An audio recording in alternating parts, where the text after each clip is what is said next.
Hey guys, welcome to warm and sunny Croatia. I'm at Srebreno beach, close to a beach in a town called Kupari.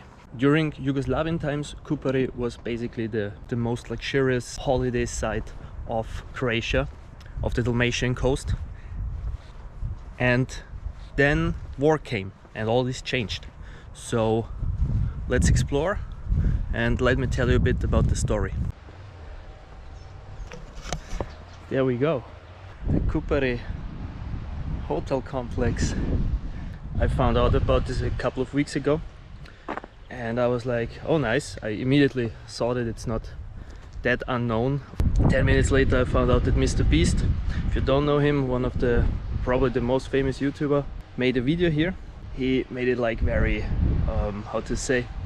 very adventurous and like it was a super abandoned place and blah blah blah. They were sleeping in this hotel over there. They made it like very crazy. They got like food by a helicopter and stuff. What he didn't tell you, of course, I mean, you gotta entertain your viewers somehow. They pretended that it's a very remote area and whatever. Actually, the next shopping center, the next shopping mall with a huge supermarket is like 10 minutes away. The next bus station is like 10 minutes away. The next town, as you just saw, Srebreno. Also Kupari is well populated nowadays. It's just not that luxury resort town it used to be. One more thing that I gotta tell you is like after these 5 days in Sarajevo with snow and like -6 degrees, -7 degrees sometimes even, this feels so fucking amazing. Like see, we have around 15 degrees. It's really warm. So this sun makes me so happy. It kind of feels as the world is an okay place for some minutes. The complex was basically public, but founded with money of the Yugoslavian army, so that's why it was mainly used by higher-ranked officials and their families. It wasn't easy to get a room if you did not have connections to the army. During the war, which started in 1991, the hotels were used as a base by the Croatians, seeking independence from Yugoslavia.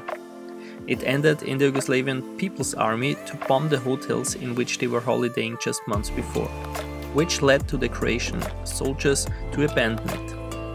In the later weeks and months, the hotels, now just ruins, were looted, dismantled and partially set on fire by locals as well as soldiers. After that, between 1998 and 2000, some of the hotels were also used as a base by the Croatian army. Since then, the ruins are abandoned. Most of the complex was built between 1960 and 1980, with the Grand Hotel being its centerpiece, an exclusive 5-star hotel which was built in 1919. The biggest of the hotels was the Pellegrin, which has beds for around 500 guests. Altogether, the hotels in the complex could host around 2,000 guests.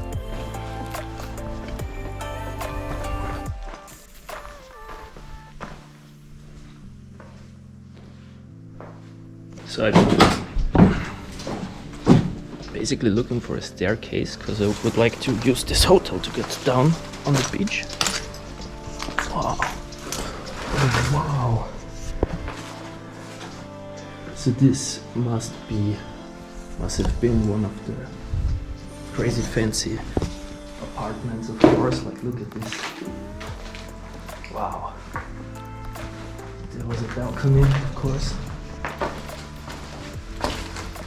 We have a fantastic view over the Adriatic Sea.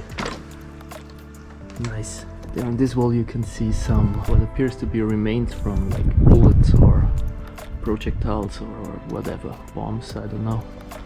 But definitely remains of the war.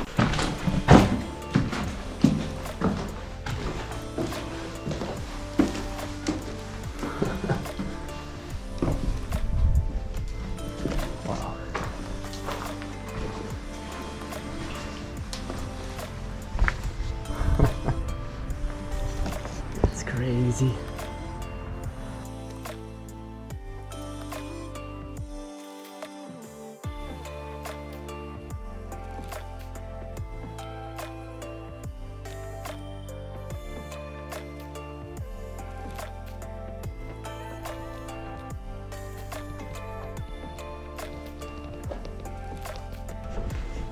This looks so crazy. I guess there was a bump coming in from the other side. I don't know how else there would be such a huge hole in the wall.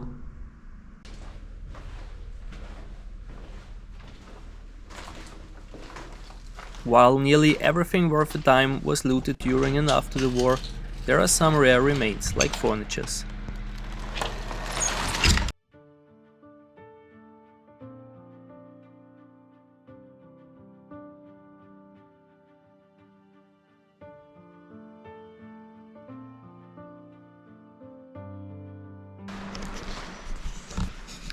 So this was the first floor, probably bars, restaurants, I guess. The what we had on there was probably the reception.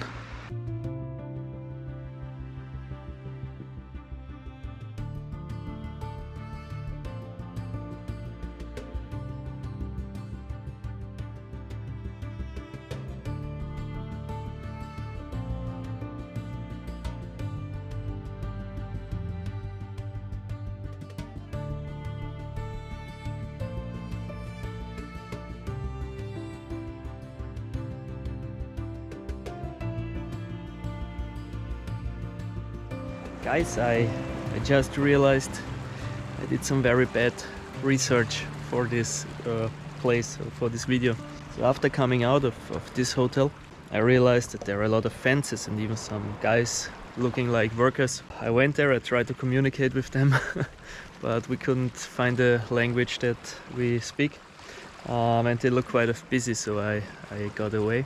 Now I did my own research, and today is the 17th of January, and since the 13th of January, so 4 days ago, they started preparations. They started to prep the preparations to destroy all of the hotels, like to make space for a new hotel complex. Actually, a Singaporean investor bought the whole land, and they will destroy all the buildings that are now on it, of course, because they are just fucked, and will, as far as I understood it, try to rebuild this complex with 5 new luxury hotels and stuff, except the Grand Hotel, which is kind of protected under Croatian law.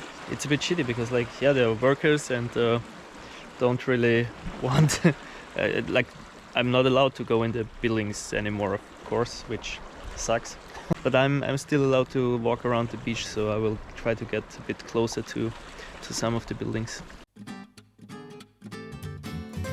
Well, that pissed me off a little. I was actually only here to see these huge ruins, and now I'm 4 days late. Well, what can I do? Actually nothing, so I tried to make the best out of the remaining day, relaxing at the beach in front of the Kupari hotel complex. My feelings about the plans to make a new luxury resort there? Very mixed. I read a few articles in the meantime, and there are definitely positive and negative sides to it. Due to its solitude, many birds and other animals are living in and around the hotels. They will partly lose their home. On the positive side, Studio 3 LHD, which is the architectural company that designed the new hotels, intend to keep most of the old trees and won't change the appearance of the landscape much, which I think is pretty positive. If you look at the pictures of the plants that are public, you can see many palm trees, which are in Europe absolutely useless, partly invasive neophytes, which is very negative. Of course, these plants are probably not final and they promise diverse greenery, whatever this means in the end. The buildings themselves are unique, and as far as I saw, a group of architects tried to at least save one more hotel, the Pellegrin. But their appeal was rejected. Also, the newly built complex will for sure create some jobs. Where the profit goes in the end is a question I already asked myself when talking about the sellout of Albania's national parks to foreign investors that want to build similar hotel complexes in them. One last thing that comes to mind: the beach is very popular by locals, and I could not get an answer if the intention is to make it a private beach, which I think is most realistic, or not. So, well, I'm really curious what the complex will look like when it is done.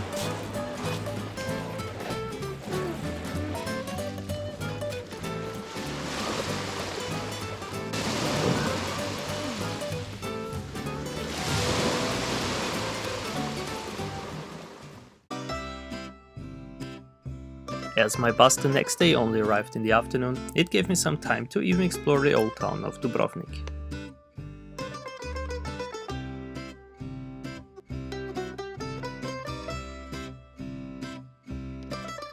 So I basically know nothing about this city because I did not plan to even go here. Never seen Game of Thrones. I have no idea what all this is, but it looks so crazy. It's there. Like, what is kind of overwhelming is the amount of details. For example, this church over there. It's crazy. So many details, so many crazy buildings. Wow, I'm low-key impressed. One of the highlights is right after the famous pile gate. The Onofre fountain is fed by a 14th century aqueduct system, which was one of its kind at this time. Until today, it is still in use, supplying drinking water to locals and visitors. Overall, the narrow streets invite you to get lost in, exploring on your own terms, stopping from time to time to soak in the vibe or enjoy some coffee. A lot of the city was destroyed in a devastating earthquake in 1667 and has been rebuilt, which led to the Baroque appearance of Dubrovnik.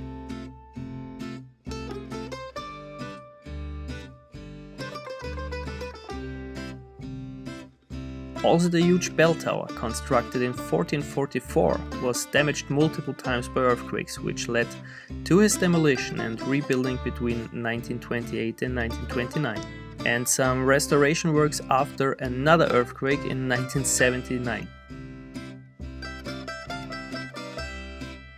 Dubrovnik came to wealth by being a trade city, trading between the Ottoman Empire and Europe, maintaining strict neutrality. It was the center of Ragusa Republic for nearly 500 years, rivaling with Venice in trade and diplomacy. So here in the old town, there are a bunch of buildings that are still very old, and also a few that look very new. And the reason of this is also in the Croatian War. Parts of the old town have been bombed and destroyed, or at least damaged. One thing that was never destroyed, neither from earthquakes nor from wars in their now nearly 900 years of existence, are the massive city walls, constantly being built between the 12th and 17th century. No army ever managed to breach the walls.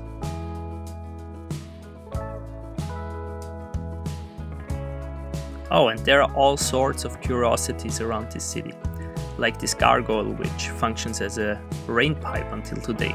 There are all sorts of myths around it. But what is really weird are the basketball courts within the winding city walls. One of the obscurities of Dubrovnik is that right here in the middle of the city walls, there is a huge basketball court. It's pretty cool, huh? What is especially cool is like this corner that the field makes.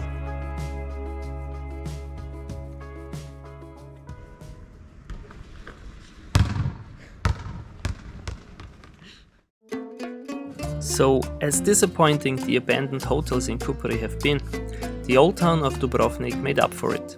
I rarely get blown away like this from cities, so it definitely is a special place, and I'm happy I made my way there. And as always, I hope you enjoyed the video. If so, hit the like button, please subscribe if you haven't. We are only about 100 subscribers away from reaching 1000, which is absolutely amazing. My next stop is Podgorica in Montenegro, and I hope to see you guys there. Bye!